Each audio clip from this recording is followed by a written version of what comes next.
Assalamualaikum warahmatullahi wabarakatuh. Jumpa kembali di channel saya. Oke, kali ini kita akan membahas soal UM/UGM tahun 2016. Kita langsung saja ya, ini part 2 ya, part 1-nya kemarin sudah. Kemudian soal yang pertama atau soal selanjutnya, ada dua buah balok, masanya 3 dan 4 ditumpuk dengan yang kecil itu di atas. Dan kedua balok berada di atas lantai yang kasar dengan koefisien gesek antara lantai dan balok itu sama, yang statisnya 0,3, kinetisnya 0,2. Dan pada balok yang berada pada bagian bawah diberi gaya arah horizontal sebesar 10 Newton. Total gaya yang bekerja pada balok bagian atas adalah berapa? Nah, di sini kan ada dua balok ya. Kita gambar dulu. Balok yang kecil di atas ya, berarti kayak gini. Nah, kemudian kita gambar gaya-gayanya. Ini ada gaya horizontal ya, misalnya ke sana.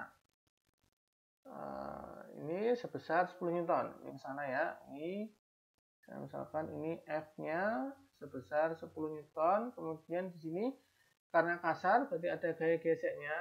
Gaya geseknya berarti kan ini yang ke bawah ya. Ini ada gaya geseknya. Ini juga ada gaya geseknya. Ya, ini juga ada gaya geseknya. Nah, besarnya, bentar ya. Ini saya misalkan benda ini benda pertama, kemudian benda ini benda kedua. Ya, ini yang pertama, terus ini yang kedua. Berarti ini adalah gaya gesek F benda pertama terhadap lantai F1L, lantai ya, lantai. Kemudian yang ini adalah gaya gesek benda pertama terhadap benda kedua F12. Nah, kalian perhatikan yang atas, selain dia mendapatkan gaya gesek F12, dia juga akan mendapatkan F21 yang arahnya berlawanan ke sini. Nah, ke sini. Yang sini. Namanya ini adalah F21. Besarnya sama. Maka ini kita nggak usah ngitung angkanya, maka kita langsung aja jawabannya sudah dapat total gaya yang bekerja pada balok bagian atas. Pada balok bagian atas kan gaya yang ada kan ada F12 dan F21. Karena besarnya sama, maka total gayanya ini karena arahnya berlawanan, maka ini tinggal dikurangi. Berarti F12 dikurangi F21. Berarti karena besarnya sama, maka hasilnya adalah 0. Ini ya, yang C. Nah, gimana kalau kita ngitung pakai konsepnya? Konsep hitungannya gini.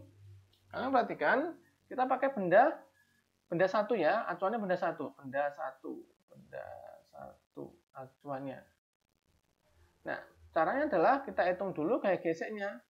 Nah, sebelum kita hitung, kita gambar dulu gaya berat ya. Ini ada W1, kemudian ini ada W2, terus ini ada normalnya, ini normal 2, juga sama, ini ke bawah ada normal 1.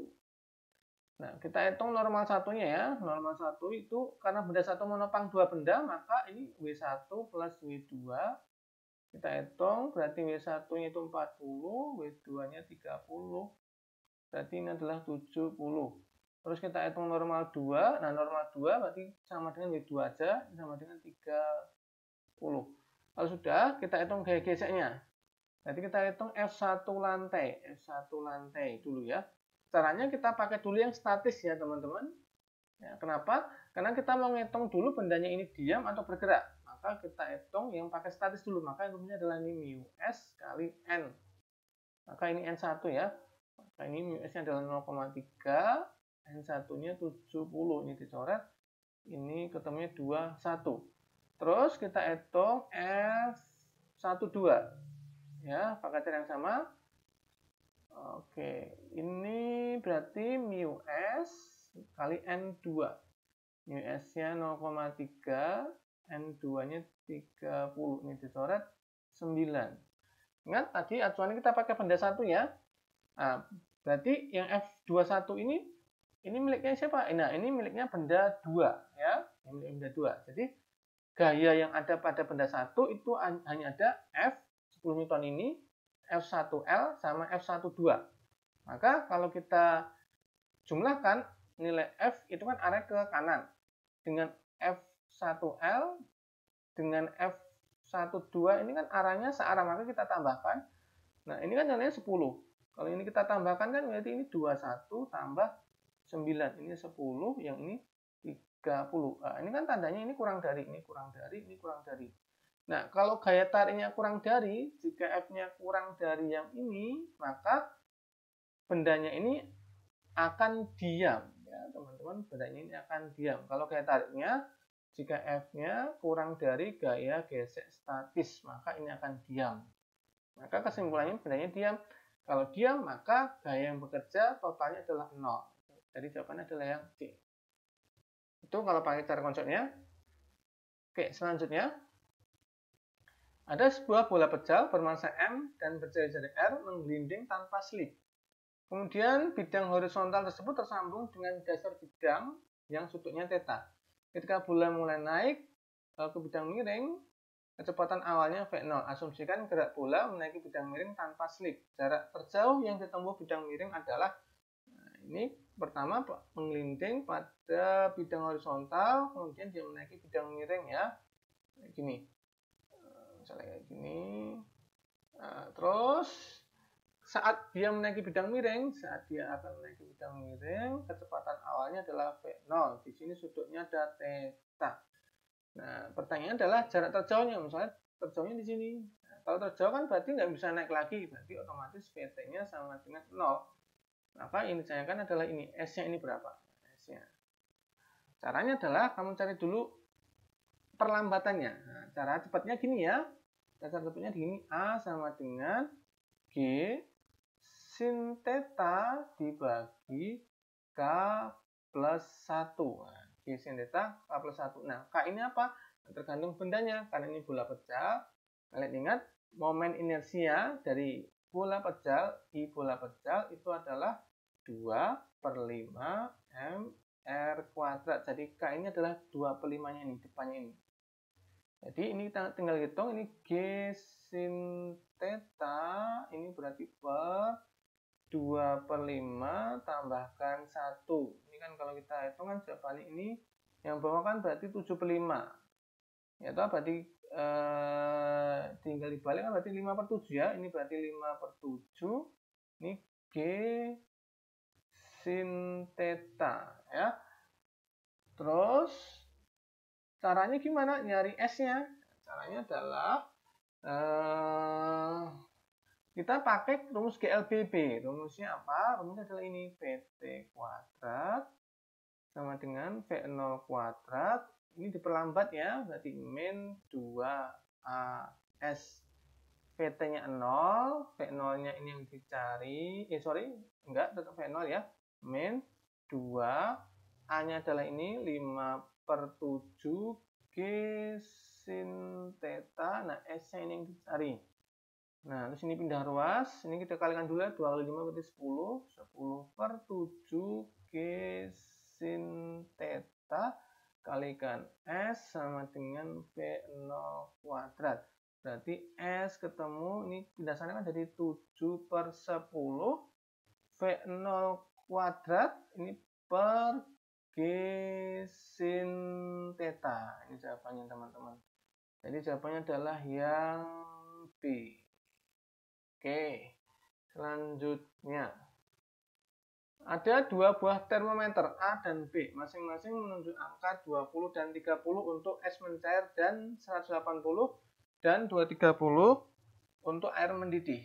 Kedua termometer menunjukkan angka yang sama pada suhu dalam termometer Celcius besar. Nah, caranya kita gambar dulu skalanya masing-masing ya. Di sini ada dua termometer, ini A, ini B. Oke, kita gambar dulu dari sini. Oke, sudah. Oke ya, misalnya termometer A di sini kan suhu paling bawahnya 20. Berarti ini 20, paling rendahnya 20. Paling tingginya ini 180. Kemudian termometer B paling bawahnya ini 30. Paling atasnya di sini 230. Nah, caranya kita hitung dulu. Dari sini dia akan menunjukkan suhu yang sama pada berapa. Nah, misalnya ini misalkan X ya, ini X. Nah, caranya gini, cara ngitungnya, ini kurang ini. Kisaran yang tengahnya adalah X kurangi 20 diper, ini kurang ini, jadi 180 kurangi 20 sama dengan, ini kurang ini, jadi X kurangi 30 diper, ini kurang ini. Jadi ini 230 kurangi 30. Jadi ini X min 20, ini per, ini 160, ini X min 30, ini per 200. Ini kita sederhanakan, bagi 40 ini 4, ini 5, kalikan silang, jadi ini 4X min 120 sama dengan ini 5X min 100. X sama X jadi 1, ini pindah ke sini kan jadi ini X, ini pindah ke sini jadi min 20. Nah, jadi X-nya angkanya min 20. Nah, kalau sudah, kita bandingkan dengan termometer Celcius. Nah, cara membandingkannya adalah kita pakai termometer A boleh, B boleh. Salah satu bisa. Misalnya, kita pakai termometer yang A. Kita pakai yang A. Ini A ya, ini A. Suhu paling atasnya 180. Nah, Celcius suhu paling atasnya 100. Di sini termometer A ini kan X-nya min 20. Nah, kita posisinya salah, tapi nggak apa-apa. Berarti min 20 ini kita taruh paling bawah, berarti ini min 20. Untuk termometer A, dia menunjukkan skala yang paling bawah adalah ini 20. Kalau yang Celcius, skala paling bawahnya adalah 0. 0. Sini. Nanti setarakan ini. Maka di sini menunjukkan angka berapa? Nah, ini misalnya Y ya. Nah, ini cari Y-nya berapa? Caranya sama dengan yang atasnya. Ini kurang ini. Di 20 kurangi min 20. Sorry, bawah aja biar muat. Ini 20 kurangi min 20 diper. Ini kurang ini. Berarti 180 dikurangi min 20 disama dengan kan, ini kurang ini, 0 kurangi Y diper, ini kurang ini. Berarti 100 kurangi Y. Jadi ini kan plus tadi, ini 40 per 200. Ini kita corekan, berarti ini 1/5 sama dengan ini min Y, ini per 100 min Y. Kita kalikan silang, berarti ini 100 min Y sama dengan min 5Y. Berarti ini 100, ini pindah ke sana jadi min 4Y. Berarti Y-nya adalah min 25 Celcius. Jawabannya adalah yang D. Oke ya, mungkin cukup sekian untuk part 2-nya. Kita nanti lanjut aja ke part 3-nya. Oke, terima kasih. Sekian, selamat belajar.